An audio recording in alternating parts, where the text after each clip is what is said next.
Hello and welcome to the Sports Bench with Greg and friends. I almost want to make this talking about the Los Angeles Lakers part 3 out of the different videos I've made. The first two parts had certain subject matter, but the one that I forgot is what I'm putting in with this video. And what it has to do with is we go back in history, talk about the Lakers and the trade that they made in 2021. So let me set the table for this. Lakers had come off a disappointing season, but they were still loaded with a lot of talent. And what happened is during the summer, just as the draft was starting, LeBron James and AD were at LeBron's home, and they had an agreement to meet with Russell Westbrook just as the draft was starting or just before to talk about becoming teammates. In other words, LeBron was using his power at this time to make managerial decisions, along with Rob Pelinka and Jeannie Buss, about whether they should acquire Russell Westbrook. So Russell Westbrook met with LeBron and AD. They talked about what their goals would be, how they would play together. I imagine they talked about a number of different things. And once this was all decided, LeBron then called Rob Pelinka and said, go ahead, pull the trigger on the trade. So here was the trade, if you don't remember. The Lakers traded Kyle Kuzma. They traded Montrezl Harrell. They traded Kevin Caldwell Pope, a good 3-and-D player, which I've talked about, as part of their championship team, and 2 second-round picks for a 33-year-old Russell Westbrook. This goes along with the way the Lakers have thought in all these recent years, is get an older player and give up a ton of assets, because Russell Westbrook was coming off the 2020 season where he was a walking triple-double. I mean, he scored like 25 points a game, got about 11 assists a game, and about 11 rebounds a game. He did that consistently. So why not put that with the other two, LeBron and AD, and make a super team? And that's what they decided to do. LeBron said, let's go ahead and do it. So the Lakers made that trade. And basically, as we all know, it didn't work out. But why didn't it work out? The idea was pretty good, wasn't it? You were getting a point guard that could run the offense, was a running fast break. He was a blur. He ran up and down the floor. He was really good. He's not so much as a three-point shooter as he is getting to the basket and dunking. I've seen him, and I'm sure you've seen him go from one end to the other, get a rebound, and dunk on somebody on the other end.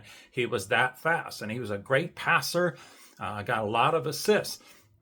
So Magic Johnson, who was then away from the Lakers, had made opinions saying that, well, you know, what the Lakers really need is they need to get a point guard that can bring the ball up the floor to LeBron so he doesn't have to do that anymore. Instead of wearing out, dribbling up and down the floor all the time, why not let Russell Westbrook take the reins for that? Save LeBron as he gets older so he can be effective in a half-court offense, which is what he's good at. He's good at that. He's good at going to the rim. Same thing with AD. They're great when they get in the setup half-court. But what you need Russell Westbrook for is to bring the ball up every time, run a fast break, and see if you can get some points in transition. That's what the goal was. Well, it didn't work out. LeBron basically... Okay, let's take LeBron out of this. Let's just talk about Russell Westbrook. Let's talk about Vogel, who was the coach of the Lakers at the time. Basically, when they got Russell Westbrook, he was starting to take charge of that. You could see it in early games that he was doing that. But slowly what happened was you started to see LeBron start to bring the ball up the floor more and more, which was like, well, why would you do that when you have the best point guard at that point in basketball that could bring it up the floor to you? Why are you dribbling the ball up the floor? If you're slowing the offense down, you're not doing what you were supposed to do. So somewhere in here, the agreements that were made or whatever with Russell Westbrook and between LeBron and AD, something went wrong. So basically, first started, I remember reading this in the media. I remember seeing it. They were talking about it. That, you know, what Russell Westbrook told Vogel and the others was that just give me the damn ball and get out of my way. That's a direct quote. That's what he told them. because that's what that was his expectation coming to the Lakers, was to take the reins of the offense and run the fast break. That's what you traded for. That's the player you wanted.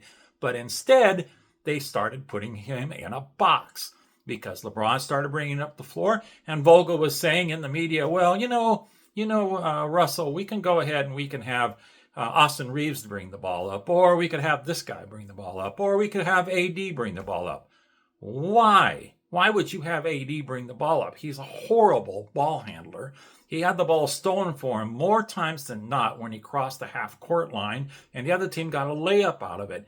Why would you take the ball out of Brody's hands and give it into players that were less talented in dribbling the ball? Why? Why would you do that? You were basically destroying the actual initiative for Russell Westbrook playing, because that's the way he had been playing all the way up to that point.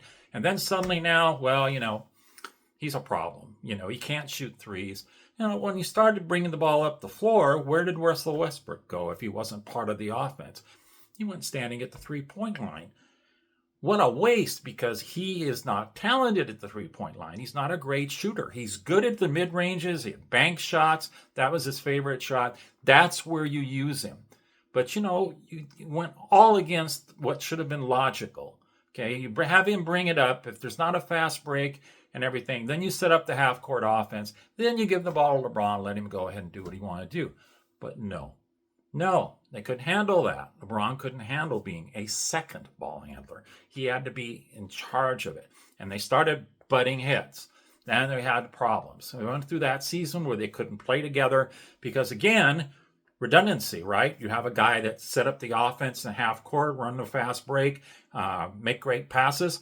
And you have LeBron that can do the same. So it's redundancy.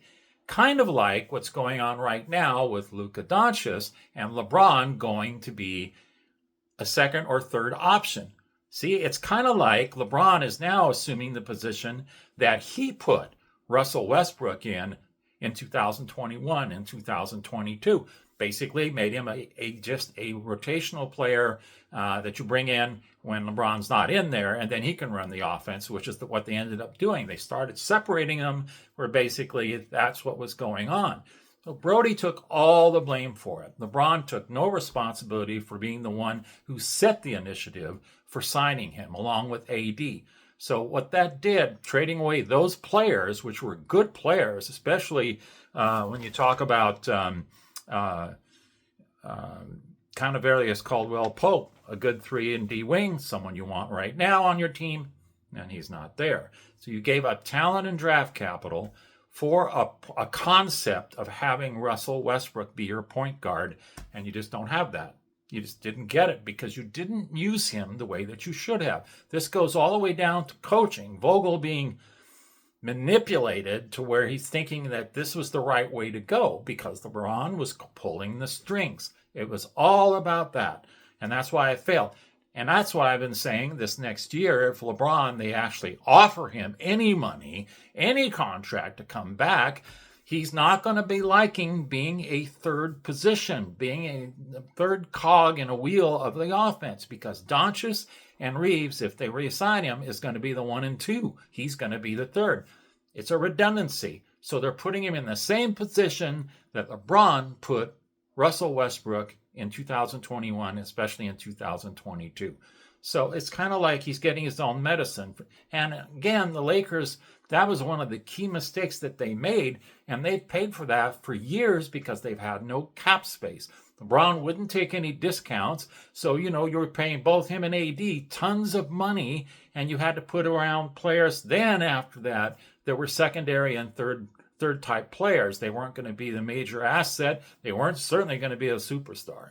So the Lakers have paid the last 6 years with LeBron being on the team because he's made so much money that they have nothing to be able to go with. They don't even have that much draft capital, but now they're talking about, let's get Ganis, or let's do this, and let's sign LeBron. Let's go ahead and sign Reeves. Well, what are you going to be left with? Same thing. No talent around you. The guys that do the grunt work are going to be on a minimum contract. They're not going to be great. Are you going to be able to get to the finals with that? No, you're not. I predict if the Lakers go forward with this, and they go ahead and they trade off their remaining draft capital this year. They have like 3 number ones, one this year and then a couple in the next couple of years.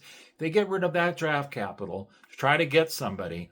It's just, especially if they're older. All right. I mean, I wouldn't have so much trouble with it if they were getting rid of draft capital and picking up young guys that have established themselves in the league, 25, 26 years old. I mean, we see those guys on San Antonio Spurs, the extras. We see them on the Oklahoma City Thunder. We see the extras there. Talented young guys on either rookie contracts or on the minimum.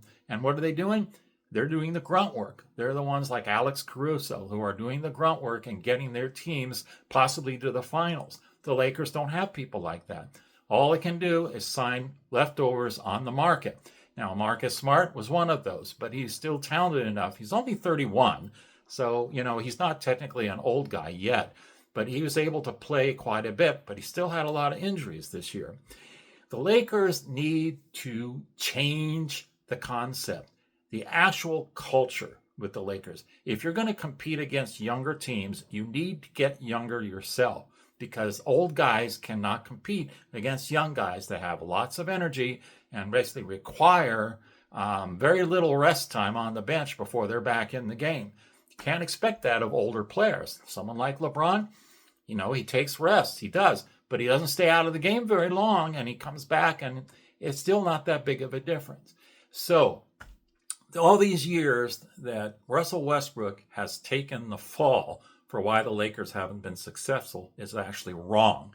This goes back to Rob Pelinka, it goes back to Jeannie Buss, all the leadership and everything, allowing LeBron to make a management decision and trade and make a signing like this. It just, you just never do that ever with anybody. And that's what the Lakers have done. Again, hopeful that new management, new people coming in, the owner, they still have cap restrictions, but we get expert people that can come here and just change the culture. They laid off 12 people. They need to lay off more, especially at top management. They need to be replaced and get somebody with a fresh attitude about trying to make the Lakers again and be competitive, because that's what's important to me. The Lakers, not players, the Lakers. That's who I support since I was young, is the Los Angeles Lakers, and that's what I want again. It's my video for tonight. Thank you for watching. If you like my video, please give me a like. If you'd like to subscribe, that would be great. You guys have a great time. I will talk to you on my next video. Bye-bye.